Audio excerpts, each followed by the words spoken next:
रानू चिड़िया और कालू कौवा दोनों एक ही जंगल में रहते थे। दोनों का घर थोड़ी दूर के फासले पर ही था। दोनों एक दूसरे के पड़ोसी थे। रानू चिड़िया बहुत गरीब थी, लेकिन उनका दिल बहुत बड़ा था। वो सबके बारे में अच्छा ही सोचती थी। लेकिन कालू कौवा और गोरी कौवी बहुत बुरी थी। वो रानू चिड़िया के बारे में हमेशा गलत ही सोचती थी और रानू चिड़िया से हमेशा जलन ही रखती थी।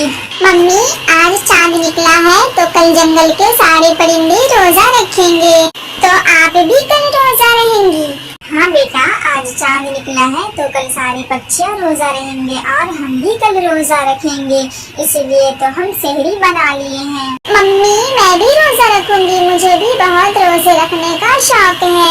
आपने इसी तरह पिछले साल भी मुझे रोजा नहीं रखने दिया था, लेकिन इस साल तो मैं बड़ी हो गई हूँ। इस साल मैं भी रोजा रखूंगी। लाइका, आप अभी छोटी हो, रोजा रखना इतना आसान नहीं है। रोजा रखते हैं तो दिन भर कुछ भी खाया और पिया नहीं जाता है। सुबह के 5 बजे से शाम के 6 बजे तक कुछ भी खाया और पिया नहीं जाता है। इतनी देर तक आप भूख और प्यास बर्दाश्त कर लेंगी। मेरे बच्चे, आपसे नहीं होगा। आप आने वाले साल में रोजा रखना। मैं आने वाले साल में आपको बिल्कुल भी मना नहीं करूँगी। तब तक आप और भी बड़ी हो जाएंगी। रायका जिद पे जिद किए जा रही थी कि मम्मी, मुझे भी कल रोजा रखना है, मैं भी कल रोजा रहूंगी। रानू चिड़िया अपनी बेटी की बात मान लेती है और उन्हें भी रोजा रखने की इजाजत दे देती है। रायका खुशी के मारे झूमने लगती है कि कल मैं भी रोजा रहूंगी। फिर वो दोनों सो जाते हैं। सेहरी का टाइम होता है। रानू चिड़िया अपनी बेटी को उठाकर उन्हें सेहरी खिलाती है। फिर कुछ ही देर के बाद सुबह हो जाती है। रायका बहुत ही ज्यादा खुश थी क्योंकि आज उसने रोजा रखा हुआ था। वो ये बात बताने के लिए अपने दोस्त छोटे मिट्ठू के पास जाती है और छोटे मिट्ठू से कहती है, छोटे मिट्ठू, आज मैंने रोजा रखा है, क्या आज आप रोजा हो?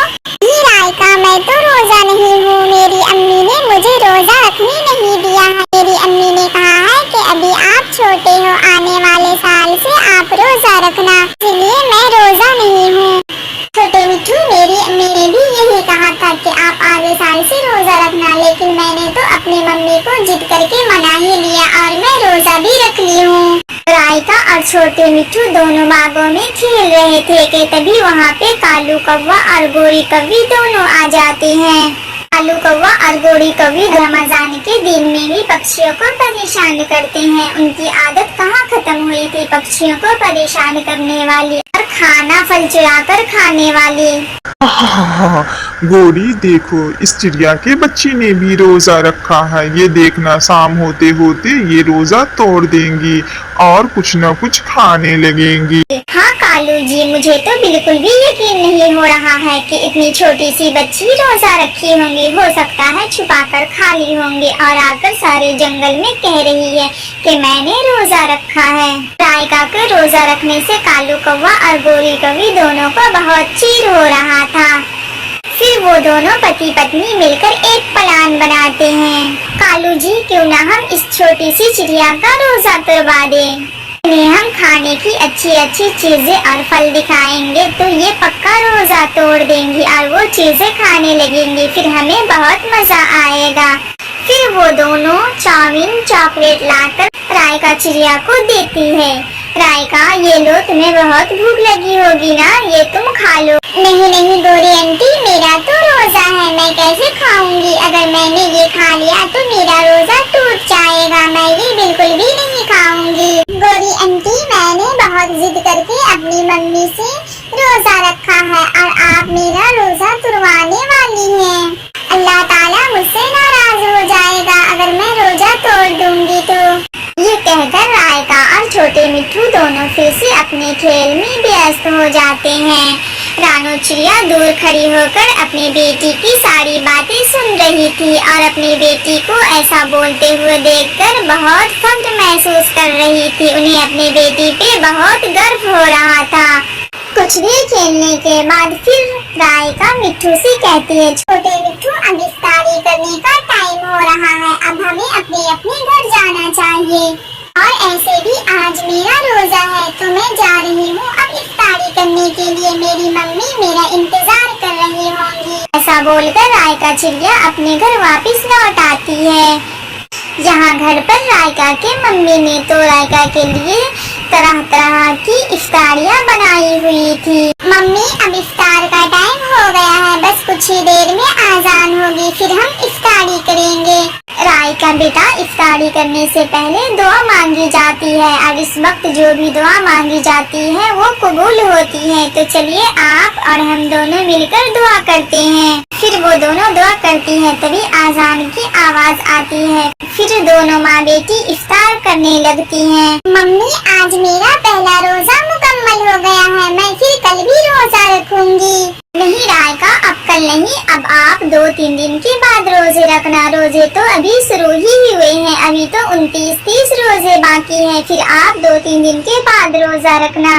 अल्लाह का लाख लाख शुक्र है कि मेरी बेटी ने पहला रोजा रख लिया है। अल्लाह ताला मेरी बेटी को ऐसे ही हिदायत और उन्हें हर साल रोजे रखने की तौफीक अता फरमाए। रानो चिड़िया और रायका की आवाजें बूढ़ी कौवी के घर में पहुंच रही थी। कालू कौवा और बूढ़ी कौवी दोनों रायका चिड़िया की बातें को सुन रहे थे और उन दोनों को बहुत बुरा भी लग रहा था। ये रमजान के दिन में भी हम कैसी हरकतें कर रहे हैं और रायका और रानो चिड़िया के बारे में बुरा सोच रहे थे। वो दोनों कितने अच्छे हैं, हम उनको इतना जलील और रुसवा करते हैं, तंग करते हैं, फिर भी वो हमें कुछ नहीं कहती हैं। कालू कौवा और बूढ़ी कौवी दोनों को अपनी गलती पर बहुत एहसास हो रहा था। कालू जी, हम कितने बुरे हैं, हम रमजान के दिन में भी उस छोटी सी बच्ची को बहकाने की कोशिश कर रहे थे, उनका रोजा तुड़वाने की भरपूर कोशिश कर रहे थे, लेकिन उस छोटी सी चिड़िया ने अपनी हिम्मत नहीं हारी, वो फिर भी रोजा रह गई है। जी, हम वादा करते हैं कि कम से कम हम रमजान के महीने में तो नेक और अच्छे काम करें, रोजा रखे, नमाज पढ़े और अल्लाह ताला से अच्छी अच्छी दुआएं करें, गरीब और मजदूर पक्षियों की मदद करें, तभी तो अल्लाह ताला हमसे खुश होगा। रोजे और रमजान के महीने की अहमियत क्या होती है, ये तो हम दोनों ने कभी समझने की कोशिश ही नहीं की है। कालू जी, हमें रानो चिड़िया और छोटी रायका दोनों से जाकर माफी मांगनी चाहिए ताकि वो हमें माफ कर दे। वो दोनों रानो चिड़िया और अरीबा चिड़िया के घर जाते हैं। रायका चिड़िया, मुझसे बहुत बड़ी भूल और गलती हो गई है, हमने आपको रोजा तुड़वाने के लिए कितना बहकाया है, आप मुझे माफ कर दें। मुझे अपनी गलती का एहसास हो गया है और मैं बहुत शर्मिंदा हूँ अपनी गलती पे। थोड़ी अगर तुम्हें अपने गलती का एहसास हो गया है तो ये बहुत ही बड़ी बात है। अल्लाह ताला ने इस रमजान के महीने में तुम्हारे दिल में गलत होने का एहसास दिलाया है, ये बहुत बड़ी और बहुत खुशी की बात है और अल्लाह ताला से उम्मीद रखो, वो बहुत बड़ा मेहरबान है, वो तुम्हें जरूर माफ फरमा देगा। कालू भैया, हम सबको अल्लाह की जात पे यकीन रखना चाहिए, वो बहुत बड़ा मेहरबान और निहायत रहम करने वाला है। वो इस रमजान के वसीले से हम सबको माफ फरमा देगा और हम सबके रिज्क में बेपनाह बरकतें अता फरमाएगा। रानो बहन, हमने आपके घर आकर बहुत अच्छी अच्छी बातें सीखी हैं और इस रमजान के सदके में हमने पहले से सुधर भी गया। अब हम किसी भी पक्षी को बिल्कुल भी परेशान नहीं करेंगे और न ही उनका खाना चुराएंगे। और फिर वो दोनों वापस अपने घर लौट जाते हैं। तभी सहरी का टाइम भी हो जाता है। कालू कौवा और बूढ़ी कौवी दोनों उठकर सहरी करते हैं और फजर की नमाज पढ़ के सो जाते हैं। अगले दिन कालू कौवा और बूढ़ी कौवी दोनों रोजा रखे हुए थे। वो दोनों नदी पे टहलने के लिए गए हुए थे। कालू जी, ये रोजा रखना कितना मुश्किल काम है, मेरी तो भूख और प्यास से जान ही निकली जा रही है। पता नहीं बाकी सब पंछियाँ कैसे रोजा रख लेते हैं। बूढ़ी, इसी का नाम तो रोजा है, इसीलिए तो इसे रोजा कहा जाता है कि भूख और प्यास से अपने आप को रोके रखना। और रोजा रखने वालों से अल्लाह अज़्ज़ा वजल बहुत ही ज्यादा खुश होता है, उन्हें उनका अच्छा बदला अता फरमाता है और रोजे रखने वालों को बहुत ही ज्यादा सवाब मिलता है। इफ्तार का टाइम हो जाता है। कालू कौवा और बूढ़ी कौवी दोनों अपने घर आते हैं। कालू, हमारे जंगल में जितने भी करीब पक्षी हैं उन सबके घर हम इफ्तारियाँ पहुँचा देते हैं। पता नहीं उनके घर में इफ्तारी करने के लिए फल और भजिया पकौड़े होंगे भी या नहीं। ठीक है गोरी, और पक्षी के घर तुम लेकर इफ्तारी पहुंचा दो और पक्षी के घर मैं दे आता हूँ। गोरी कौवी एक फलों की टोकरी में ढेर सारे फल लेकर रानू चिड़िया के घर जाती है। रानू बहन ये लो फल इफ्तारी करने के लिए। गोरी, मैंने तो जंगल से फल तलाश करके ले ही आई थी, इसलिए लाने की फिर क्या जरूरत थी। रानू बहन, मेरे पास तो खुद ही फल के बहुत बड़े बागीचे हैं और इतना फल मैं लेकर भी क्या करूँगी। तो मैं और कालू जी ने सोचा है कि जंगल में जितने भी गरीब पक्षी हैं उन सब के घर हम इफ्तारी और सेहरी पहुँचा दिया करेंगे। वाह गोरी बहन, आपकी सोच तो बिल्कुल ही बदल गई है, आप पहले से बहुत सुधर गई हैं। इसलिए तो कहते हैं कि अल्लाह ताला जिसे हिदायत देता है उनके दिल को बिल्कुल बदल ही देता है। गोरी बहन, आप पहले से कितनी बदल गई हैं। ये तो अल्लाह ताला का मुझ पे बहुत बड़ा करम और एहसान है। इस मुबारक महीने के सदके ये सब हुआ है।